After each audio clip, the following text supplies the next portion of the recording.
Okay.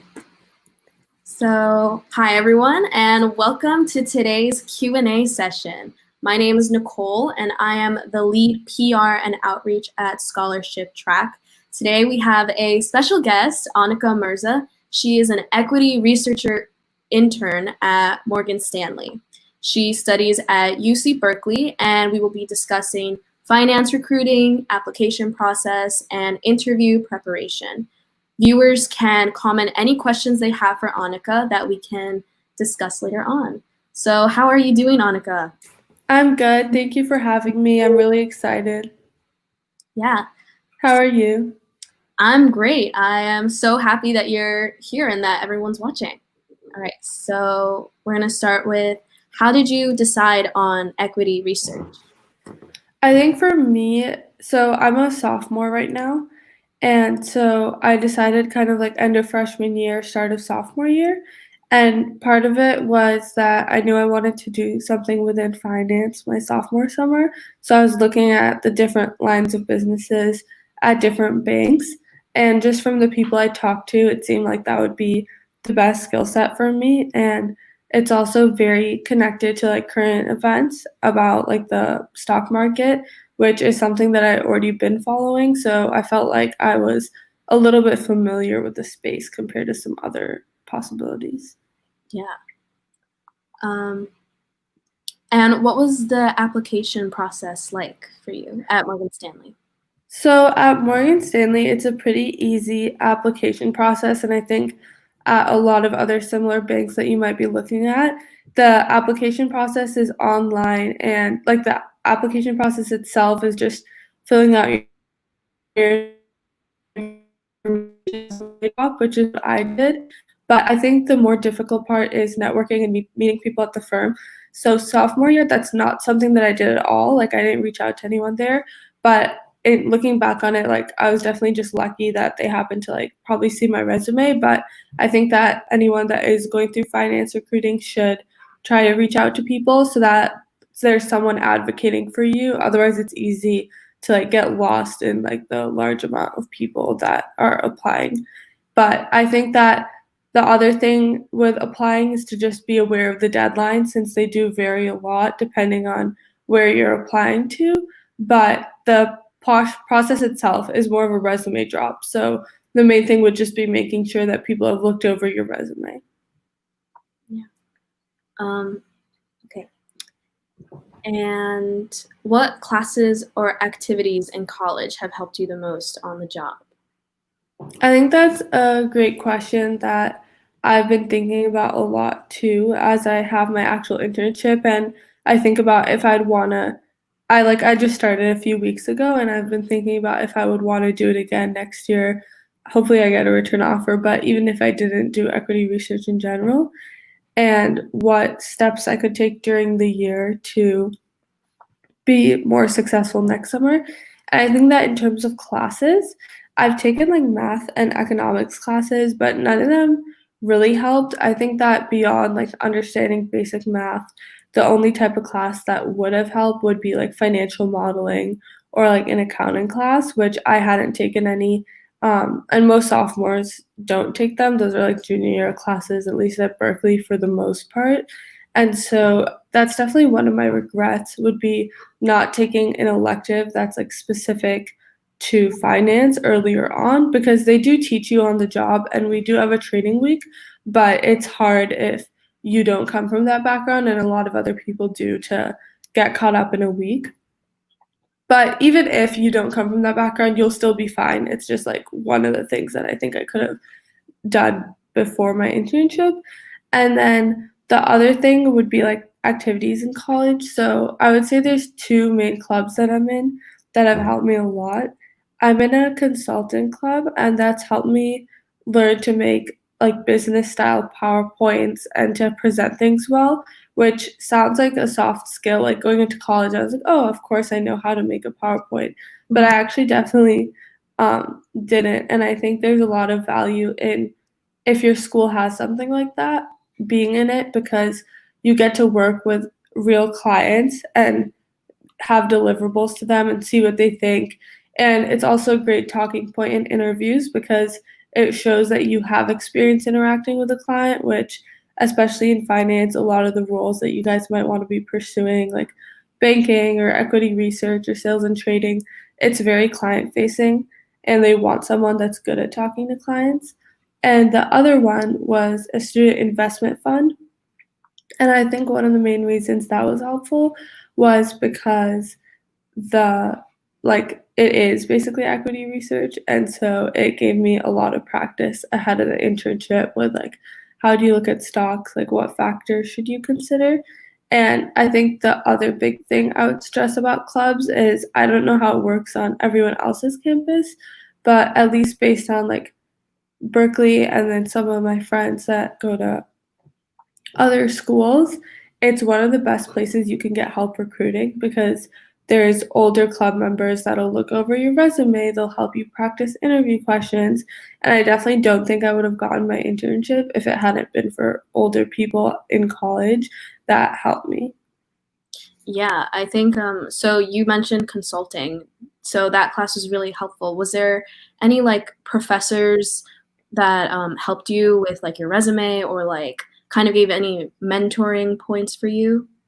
Yeah, that's a great question. So, for the consulting and the student investment club, those are actually clubs, not classes. Sorry, that was a little confusing. But those were basically student run clubs, so there's no faculty involved, which I think is something cool that Berkeley has, where our student run clubs are very self sufficient. They work with some really great clients, not just the ones I'm in, there's a bunch of other ones too. Um, and so they do recruiting in the fall and the spring, and you can join them. And I joined these two.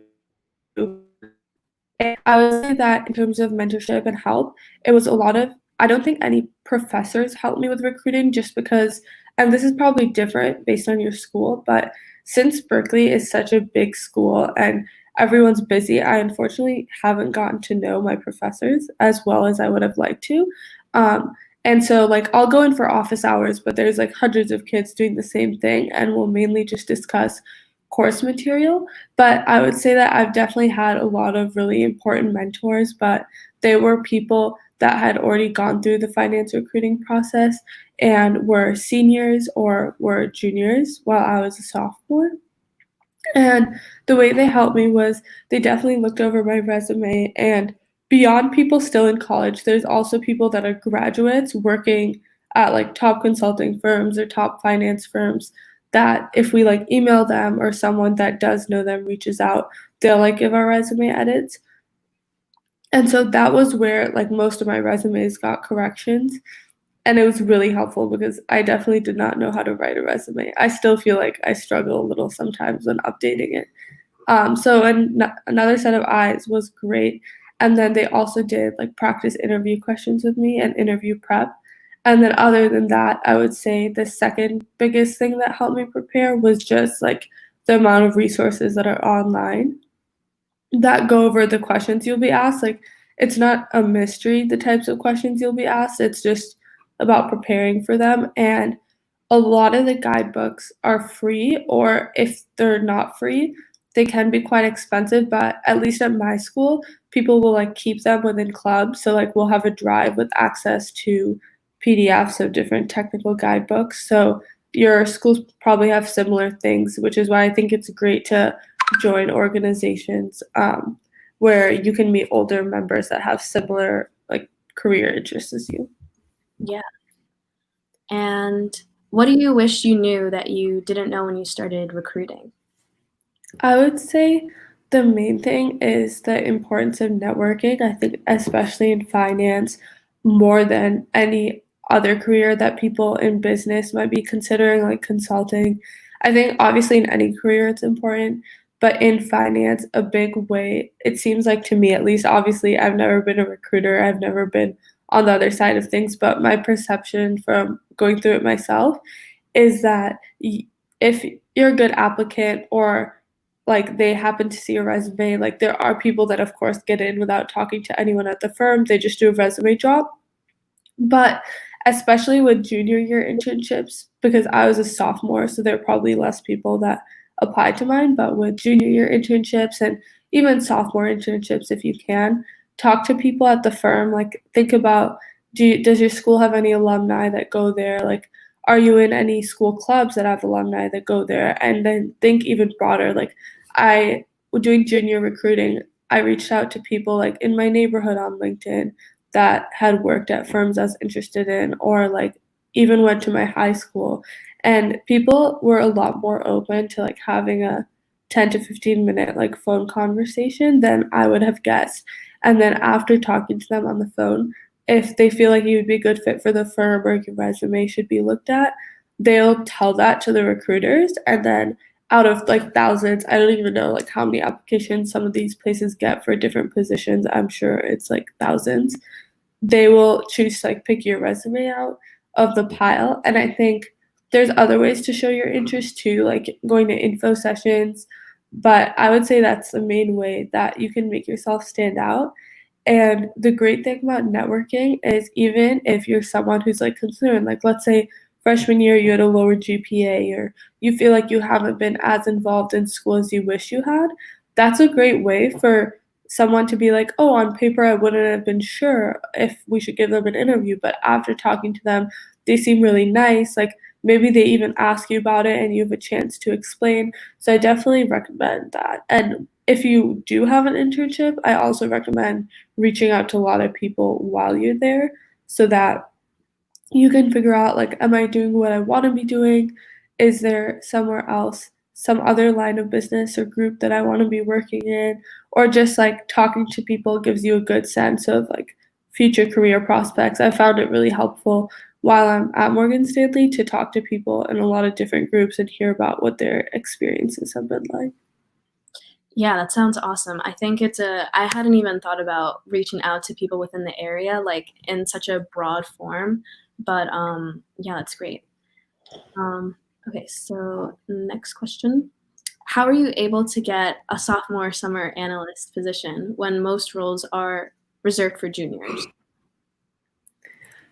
I think the main way was just by knowing that they have sophomore programs. I think that because the junior year is such a time that everyone talks about, like, oh, internships are important, like, you should apply.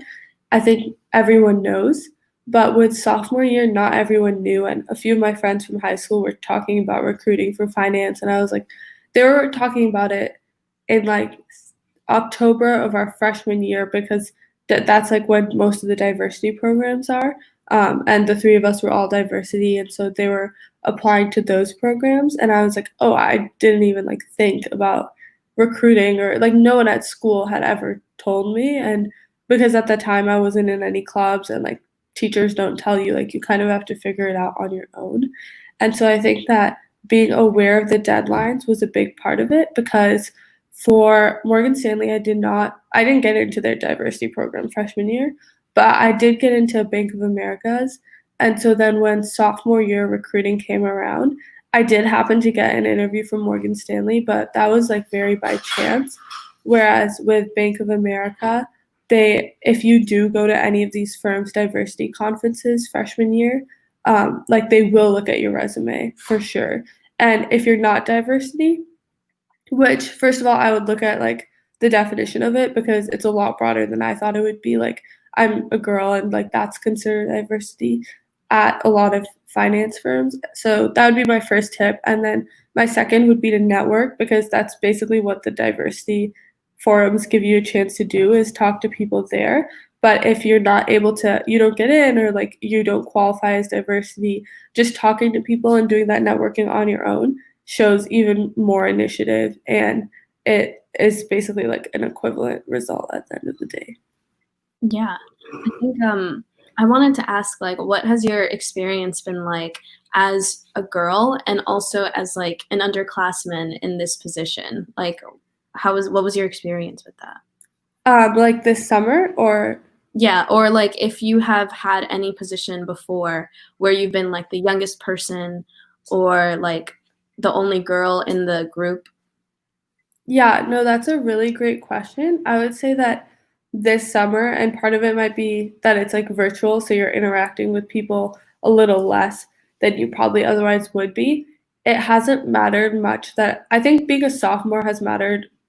Being a girl definitely hasn't, but I can talk about after like situations where it definitely has. I think like we all have stories about that probably, and especially in business scenarios. But I think everyone at Morgan Stanley is really welcoming, and I haven't felt like my identity has ever impacted me negatively. But I think that's definitely a minority experience when it comes to women in business roles and women in finance. So I've been really lucky to be at a firm and be in a group where everyone is really kind. And actually, one of the people in my group that I interact the most with is also a younger girl. Um, and she's been like so helpful to me, and she's so we get formal mentors, but she's been like an informal mentor to me, and so I've had a really positive experience. And in terms of being a sophomore, I think that's actually been a benefit in some ways because I know a lot less, but people also understand that. And if you're a sophomore at one of these firms that mainly only have junior internships, they recognize that there's a big possibility you're coming back, and there's a big possibility you might be changing what group you're in because you're young and you're still figuring it out. And so everyone wants to talk to you and help you figure out what it is that you want to do. So I think being a sophomore is a big benefit. Like they even told us, they're like, if you reach out to someone and you're like, oh, I'm a sophomore intern, like they're going to want to get to know you because they know you're really early in your career. And of course, that's true for juniors as well. But I think that as a sophomore, you have another year, you have another summer of an internship. So that changes things a little bit. But in terms of being younger, being a girl in other situations, I would say at my internship last summer, I had an amazing experience in my group, and I also had an amazing experience with my mentor that was there. But we did do a group project where it was like 7 people, and I could definitely tell in certain situations I was being like talked over, or it just like didn't feel as comfortable as it might have if there was more of a gender balance. And I think especially with like the national conversation surrounding race relations, which I think is really good and a conversation that has needed to happen for a really long time. But then I think when companies think about it, they've been extending it sometimes to diversity in general, which comes in a lot of forms. And I think that in finance, like definitely racial representation and gender representation has really been lacking for a long time. And I know that for Morgan Stanley, that's something that they've been prioritizing. And if you look at their intern class, it's actually really diverse. But if you look at executives, I think at any bank like that level, you see a lot less diversity. I don't think it really matters what bank you're talking about. Some of them prioritize it more than others.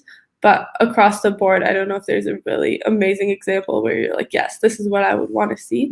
But I think it's good that they're making an active effort. And I would say for like other people that find themselves in similar situations, especially if it's related to like your identity specifically, most of these places have like identity based groups. So I know Morgan Stanley has a women's one, and I know they have other ones as well.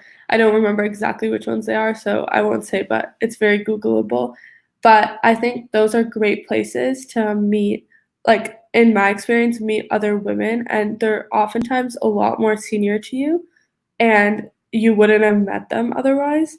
And you're able to hear their experience. And in the ones that we've had, it's really clear that 20 years ago, if you're a woman in finance, you would have had an extremely different and extremely worse, to be honest, experience than you would now. So I think it's good that things are changing, but obviously there's still a lot more progress to be had. And I'm really lucky that I don't feel like it's affected me at all this summer, but it definitely has in the past. And it definitely could for anyone at their internship. So I think that's a really important thing to address. Yeah, I agree about the race conversation. I feel like a lot of like this year, a lot of people have been complaining that it's one of the worst years, but I feel like it's one of the most influential, and it has been long overdue. Yeah, I definitely agree. I think that the global pandemic, I think, is part of why like I think a lot of people are definitely not in the best place because of it, whether it's because of something that's actually happened to you, like people losing jobs, people losing family members, or if it's more just like the psychological impact of like being in isolation, I think is a big thing too. But I think that in terms of the race conversation, I'm actually from Minneapolis, so uh, that's like where the protest started, and I'm really happy to see my city like rise up against something that's been so oppressive, and that yeah, it's long overdue. And I don't know why in this moment like the conversation became bigger than it has in the past when similar things have happened, but I'm really happy that it did because hopefully moving forward, like when things go back to normal, things will change. And I know that so obviously like finance recruiting is not like the area where this is the most important, like there's way bigger issues, but I do know that in finance recruiting after this conversation that has happened like nationwide in the protests, companies are definitely making more of an effort to have diversity candidates than they have before. And I think part of it is there's a lot of social pressure on them to do so, which is good. I think it's great, and it just shows how like as consumers or like as just people, like we can pressure companies into like acting ethically, which I think is great because sometimes they unfortunately don't choose to without that. Yeah. Okay. And could you describe more about the kind of duties that you had during the internship? Yeah, so I started a few weeks ago and I'm actually in the middle of it, but so far a lot of what I'm doing is they publish research reports, and so they'll have me do research for one, and they've given me a lot of responsibility. So like for one of them I was like doing the section, and um, I'm in the real estate group, so I was doing the section on real estate in a broader report. And so it was definitely intimidating at first, I would say, because you realize that when you do work, like not that many people are checking it before it could be like theoretically published soon. And with research versus other types of research, the stuff you write is all like to get published. Like it's all to have clients read, and there's a really quick turnover as well because as things happen in the market, clients want to read about it as soon as possible. You don't want like a big lag the way you might have. I did research last summer as well, but it was like in economics, so like that was a very different experience. It felt like the work I did was going to be looked over and edited like a million times because there was so much time between then and potential publishing, which wasn't even sure. Like a journal would have to like it. Um, but this is a very different experience. I think you have a lot of responsibility and you really have to be on top of your deadlines. Outside of that, I also did another project, which was basically like an introduction to one of the asset classes within real estate for investors that are like new to the space. So they're not new to investing, but they're less familiar with like this subsector of real estate. And I would say that the hardest part in terms of the projects I've worked on was I had to work on a model that was like forecasting future demand in an area.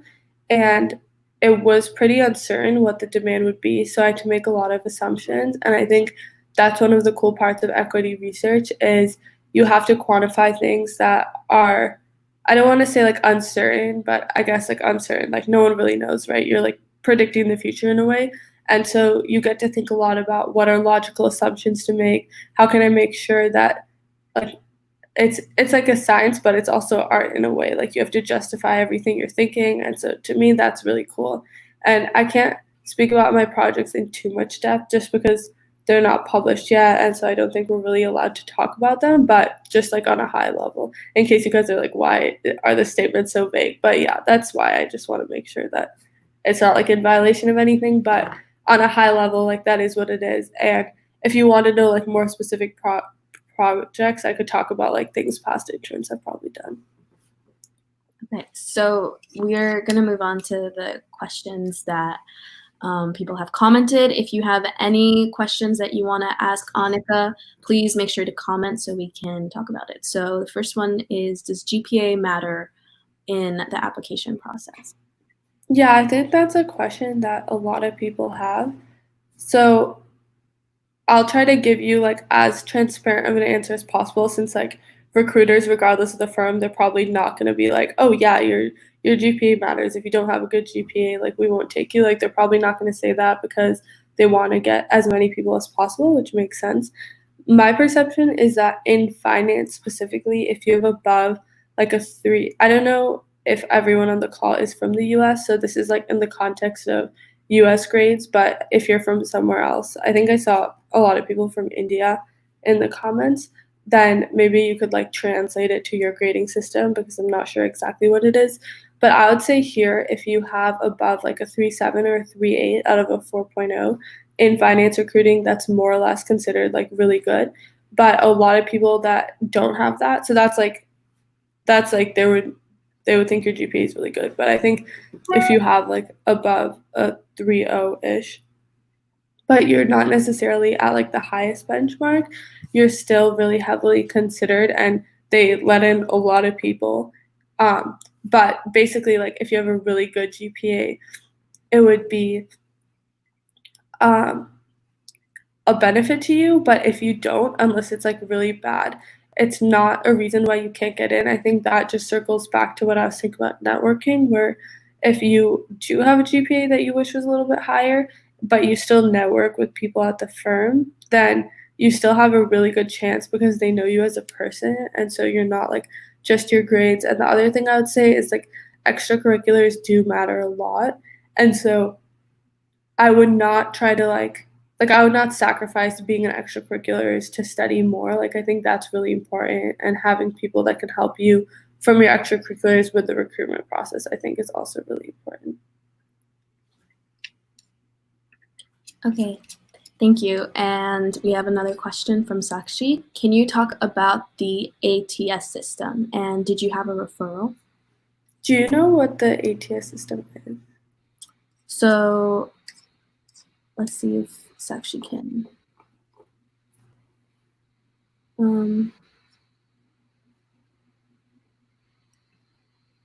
The application tracking system.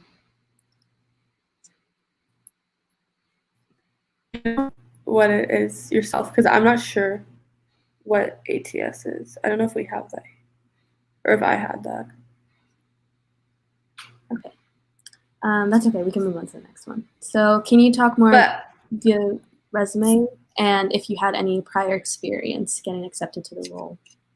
Yeah, and I can talk about the referral part. So for me, I didn't know anyone prior, but I would say that referrals definitely help a lot, especially in finance. And if you don't know anyone, don't worry. Like obviously, most people come in without any referral, but I think that just goes back to networking, where if you're networking with people, even if they don't know you, they can give you a referral.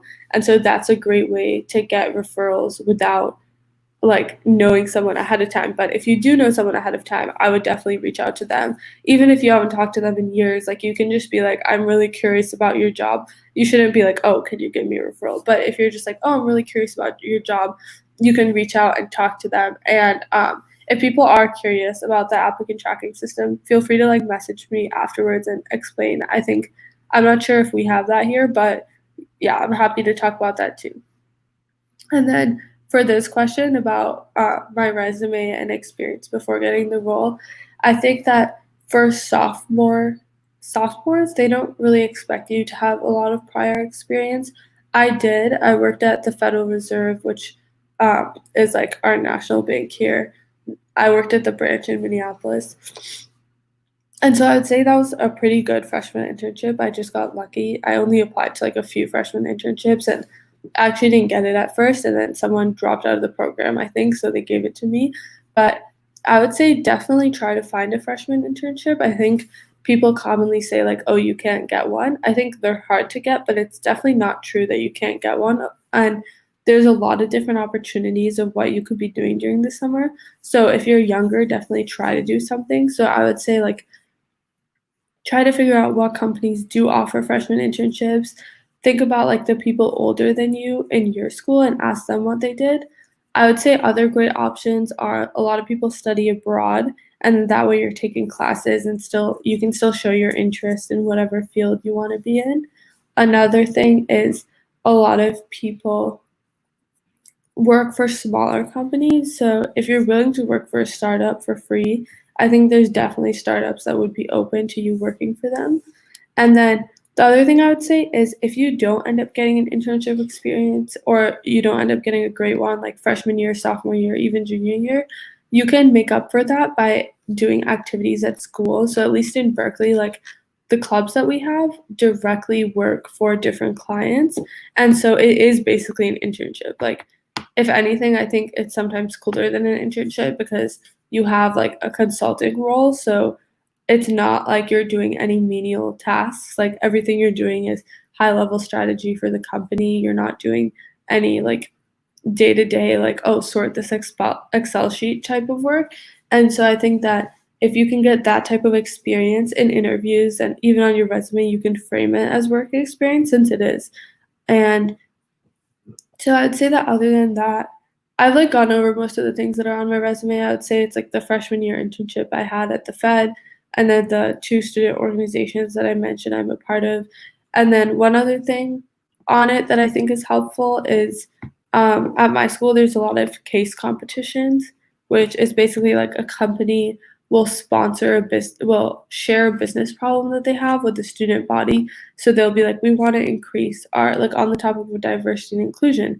They might be like, oh, we want to increase our diversity and inclusion. And then you basically in groups of like 4 that you pick present on like your solution. And then it's only like a few days long, but they pick like winners in second place, third place, and that gives like a great thing you can put on your resume and you can talk about. And I think that if you're able to do those, I would recommend doing those and you're interested in them. Other than that, I would say that's like the most of my resume.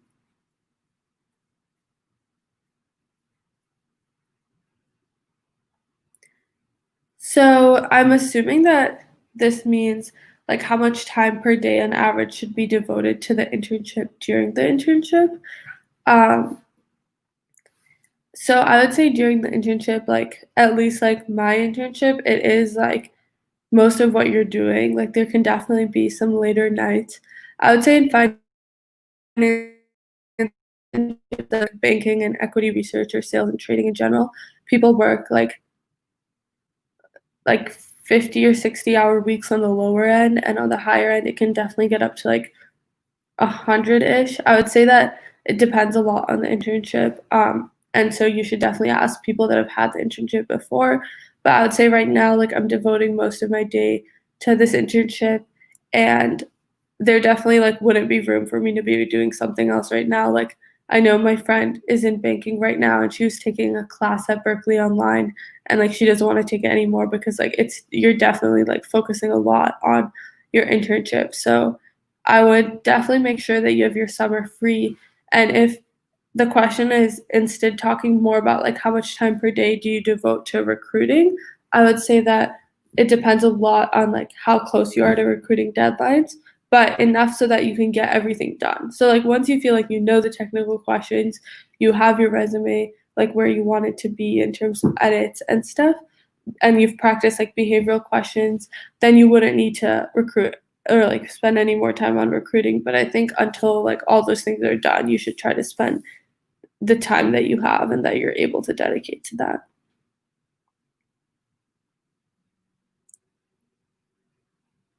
That's a really good question. So, what you can do to further demonstrate interest in finance and impress recruiters and to build financial acumen. So, I would say for the first one, demonstrating interest in finance, recruiters for finance don't want to just see interest in finance. So, also anything else you're doing, like let's say you're really good at piano, like that is also really impressive to them that you're able to dedicate that much time to building a skill and maybe something that you've done like since you were younger. And so, definitely don't underestimate the skills that you have from non finance related parts of your life.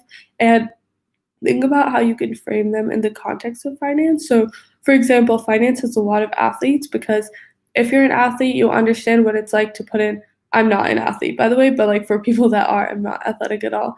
You understand what it's like to put in like long hours and to be a team player, and all of those skills are very applicable to finance.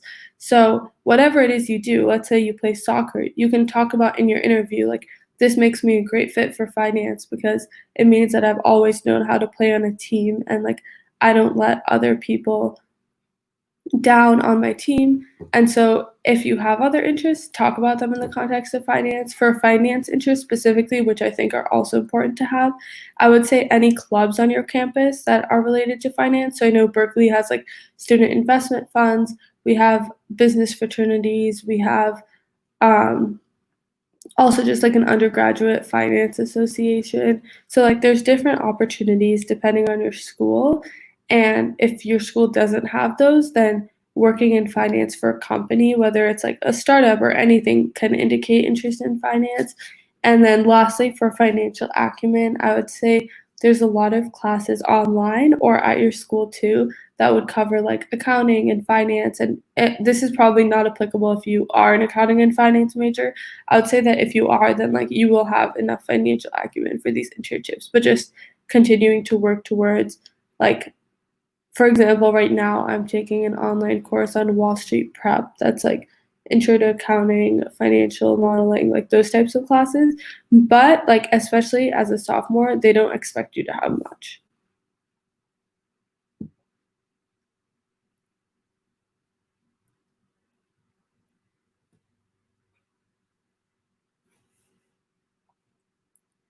That's a great question about how the conversion rate from an internship to full time is.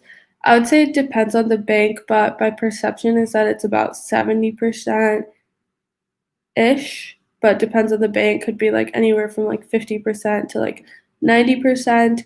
I think that if you work really hard and you're prepared ahead of time, the harder part is getting the internship than like getting a return offer. But getting a return offer is, of course, still really difficult.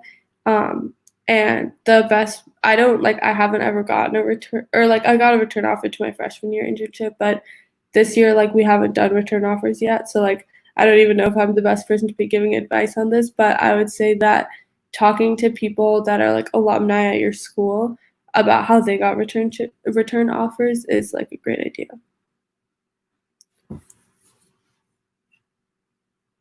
So if you're just starting off in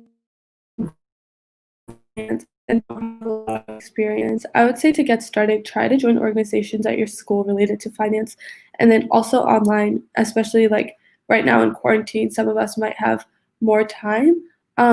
You can take a course online. Like I recommend Wall Street Prep. I think it's been great for me, but I'm in a program related to it right now, so it's free, but I don't know if it is in general. I don't think it is actually. So you could like Coursera has courses on it, like any online course will have like accounting classes, financial modeling classes. So I'd say doing those classes and then trying to find internships. So if you don't get an internship at any of like the main places that you applied to, reaching out on your own to smaller startups in your area and asking them if they have a finance internship or if they can make one for you, you'd probably be surprised how many people are receptive.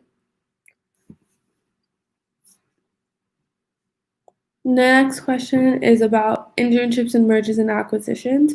So yes, there are opportunities at any investment bank in mergers and acquisitions, and that is for Morgan Stanley. That's a group that they have within banking.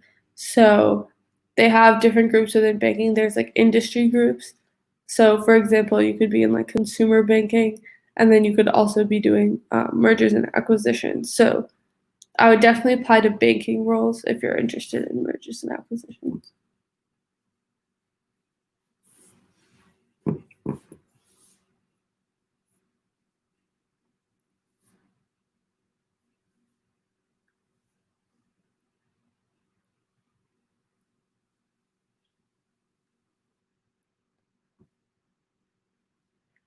So my hire review for my sophomore internship was virtual. I think every hire review is virtual. And then so after that, I had a phone interview, which was also virtual. But then for the super day, which was the last round of interviews, they fly you in, and you meet people at the firm and in the office, and it's a lot of fun. But they're obviously not doing that anymore. So I would say for the recruitment cycle going on right now, everything is virtual for everyone. So I think that that's definitely something that's new and something you should be aware of, like how you can act engaged with an interviewer online, and still make a good impression even though they don't meet you.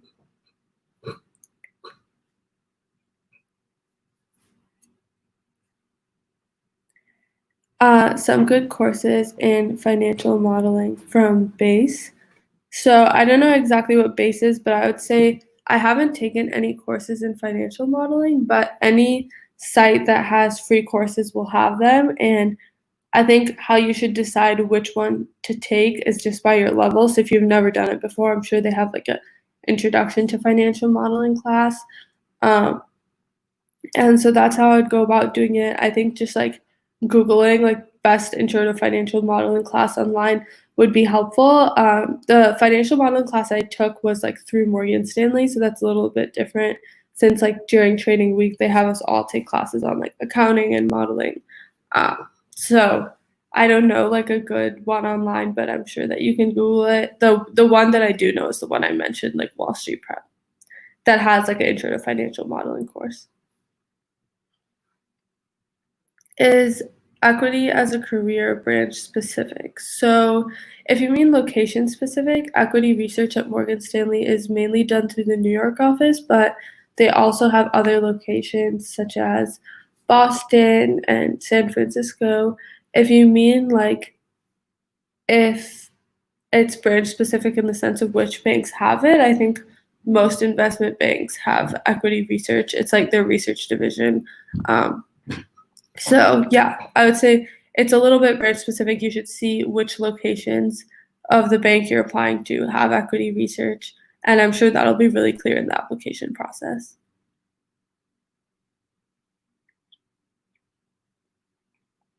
This is a great question about tech roles at Morgan Stanley. There definitely are a lot of tech roles at Morgan Stanley. It's probably one of the most quickly growing areas. So there's a lot of different ways that you can do tech. You can either be like in the tech sector in like banking, so you could do like TMT banking is like tech banking, or within equity research, like we have a tech group, so you could be in that. Or if you want a role that's like in and of itself tech, you could there's like quant trading and there's like other tech roles that you could definitely explore. There's like software engineering. So there's a lot of tech roles. I wouldn't be the best person to talk to that about, but I would consider like what type of tech role do you want? Do you want like exposure to the technology industry, but your role itself isn't necessarily tech?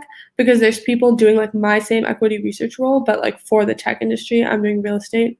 Or do you want a role that's actually tech, in which case you could look at like software engineering positions, quant positions, like that.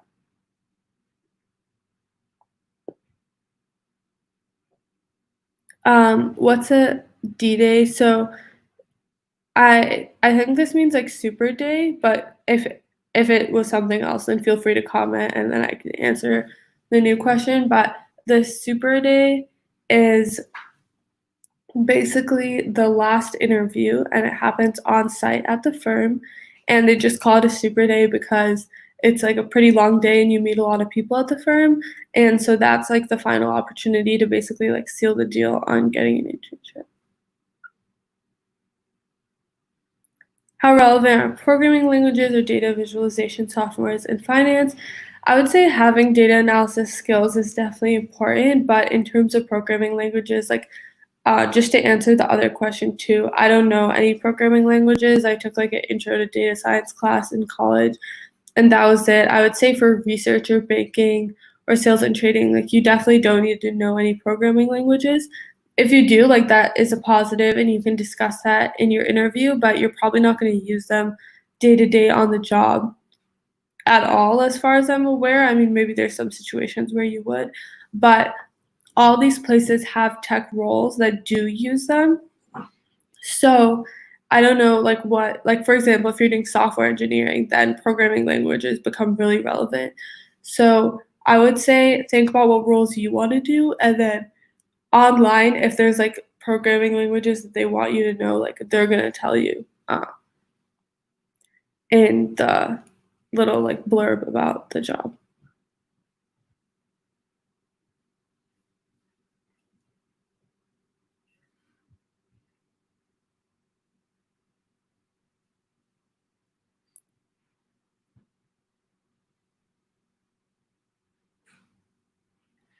So I would say that in and of itself, knowledge of data structures and algorithms wouldn't get you a position because like the way the application process works is like they're not just looking at what your knowledge is in a certain area, and then once it's like up to a certain like level you can like get a job, but I would say it would definitely help you.